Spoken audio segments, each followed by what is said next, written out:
तर दीनानाथ मंगेशकर हॉस्पिटलच्या कर थकबाकीवरून सुप्रिया सुळे प्रचंड आक्रमक झाल्यात।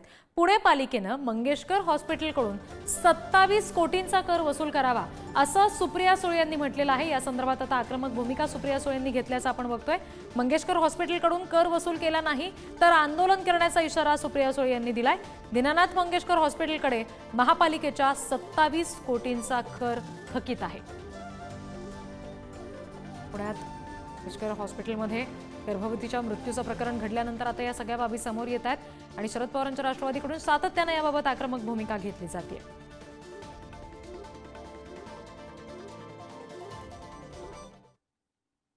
तर मंगेशकर हॉस्पिटलच्या विरोधात युवक काँग्रेस आक्रमक झाली आहे। महापालिकेनं 27 कोटी टॅक्स भरून घ्यावा अशी मागणी केलेली आहे आणि जोपर्यंत हॉस्पिटलकडून हा 27 कोटींचा टॅक्स वसूल होत नाही तोपर्यंत महापालिका वसुली अधिकारी कार्यालयाच्या आत आम्ही बसणार असा इशारा युवक काँग्रेसने दिलाय।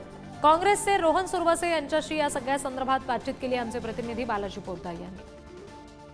दीनानाथ मंगेशकर हॉस्पिटल बद्दलच्या विविध वेगवेगळ्या गोष्टी ज्या आहेत त्या समोर येत आहेत। आता महानगरपालिकेने जो टॅक्स दिलेला आहे ते सुद्धा भरला नसल्याची माहिती समोर आली आहे आणि आज युवक काँग्रेसतर्फे त्यांना निवेदन देण्यात येते महापालिका अधिकाऱ्यांना। काय नेमकी आज तुमची मागणी आहे आणि कशाबद्दल हे सगळं आंदोलन आहे? मागणी हे आहे, हे पुरावा आहे की दीनानाथ मंगेशकर रुग्णालयाने 2019 पासून पुणे महानगरपालिकेला त्यांचा प्रॉपर्टी टॅक्स अजिबात सुद्धा भरलेला नाही। जवळपास 27,38,62,हजार रुपये इतका टॅक्स आहे, हे पुरावा आहे।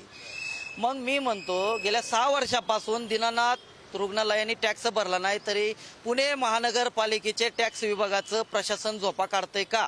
ह्याचा अर्थ पुणे महानगरपालिका प्रशासन आणि दीनानाथ रुग्णालय हे प्रशासनाचे लागेबांधे आहेत असा आमचा गंभीर आरोप आहे। 6 वर्ष झालं त्यांनी टॅक्स भरला नाही, तुम्हाला वाटतंय ते आता भरतील? नाही, भरतील नाही। त्या दीनानाथ रुग्णालयाच्या बापाला येऊन भरावं लागेल टॅक्स, आम्ही उठणार नाही। गोरगरीब लोकांना 10-15 हजार रुपयाचं नोटीस आलं तरी ते टाळ ठोकतात। ह्यांच्याकडे 27 कोटी 38 लाख रुपये टॅक्स न भरून गेला, ह्यांच्या काय बापाची ठेवबीव आहे काय? मी सगळ्यात महत्त्वाचं सांगतो, 27 कोटी 38 लाख रुपये महापालिकेने वसूल केले।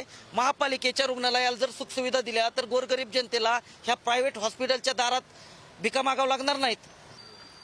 मागणी मान्य नाही झाली तर काय? मागणी मान्य नाही, मागणी मान्य होईपर्यंत आम्ही टॅक्स अधिकाऱ्याच्या कॅबिन मधून उठणार नाही। मग किती का दिवस लागणार? तर हे होते युवक काँग्रेसचे रोहन सुरवसे आणि मागणी मान्य होईपर्यंत 27 कोटी रुपये भरल्यापर्यंत आम्ही टॅक्स ऑफिसरच्या ऑफिसमधून उठणार नाही असा इशारा रोहन सुरवसे यांनी दिलाय। व्हिडिओ जर्नलिस्ट संपत मोरेसह बालाजी पोद्दार, पुढारी न्यूज, पुणे।